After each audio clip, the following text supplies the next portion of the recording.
Le signe que vous voyez est un pentacle, utilisé par les sorciers durant leurs séances sataniques. La figurine à l'intérieur de l'étoile représente la personne ciblée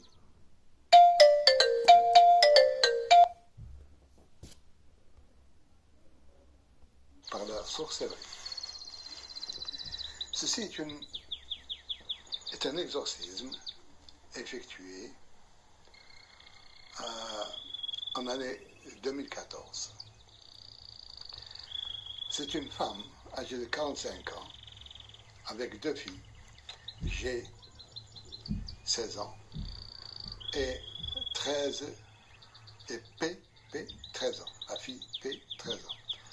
Son mari s'est endetté ainsi que son frère afin de lancer une affaire localisée au Congo, où il se trouve bloqué car son passeport est introuvable.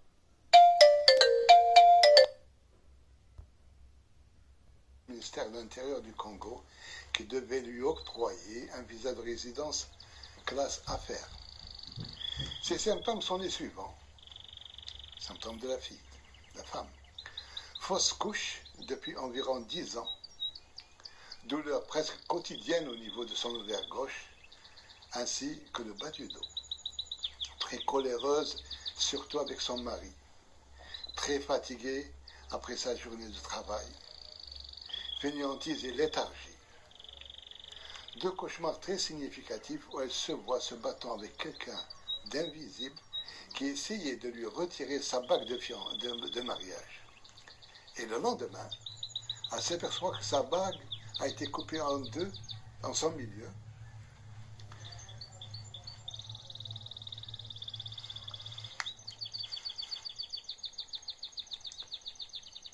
Et dans le second rêve, ce sont 3 chats qui voulaient l'attaquer, mais seulement un parmi eux sauta sur sa poitrine et y entra. Ruqya sur Som, ce sont ses initiales de la femme. Je pose un bol en verre placé sur le côté gauche du ventre de Som, sur la région de l'ovaire. Et après 40 minutes de lecture du Coran, elle se mit à gémir. Ses pieds s'allongent, ses mains se crispent, sa respiration est très profonde et son ventre se soulève de temps à autre et des larmes tombèrent. Je lance un ballon d'essai, c'est un djinn répondrait. Quel est ton nom? C'était ma question. Mais c'est Som qui répond. Le djinn n'a pas répondu. Si un djinn il y a, alors la ruqya durera longtemps. Reprise de la ruqya, et après 15 minutes, les mêmes signes réapparurent.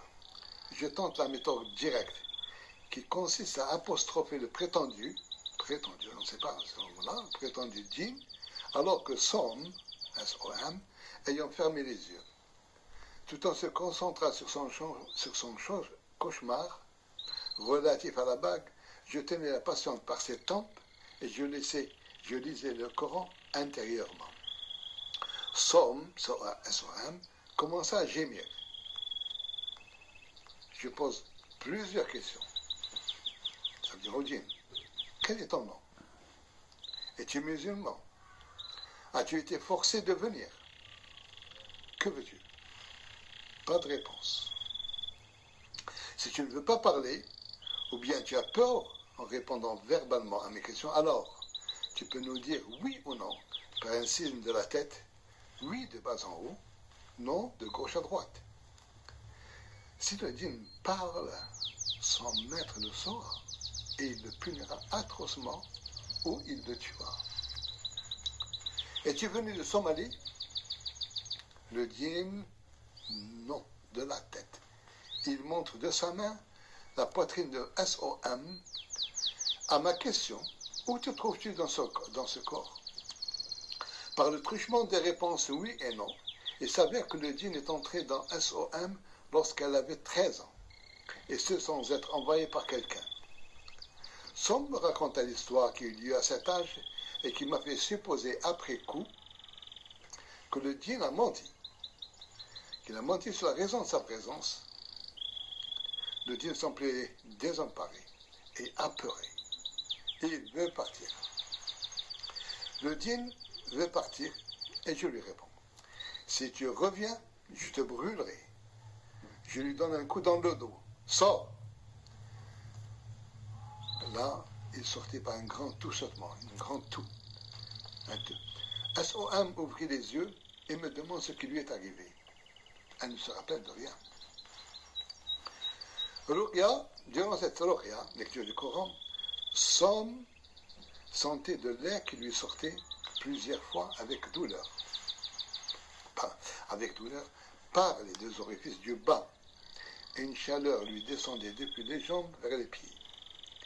Elle eut quelques crachats. Ce seraient des signes de sortie des djinns et sorcellerie.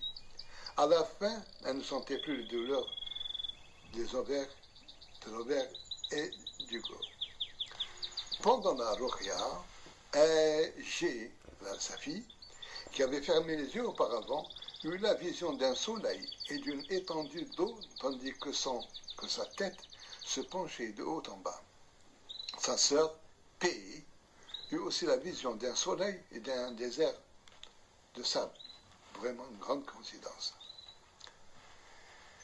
Je fis la Ruqya du mauvais œil à SOM et sa fille. J'ai voir tube dans YouTube, Mohamed Shenkar, mauvais œil, et vous saurez comment faire une Ruqya du mauvais œil très explicite et surtout pour les parents qui ont des enfants. La douleur du bas du dos a disparu.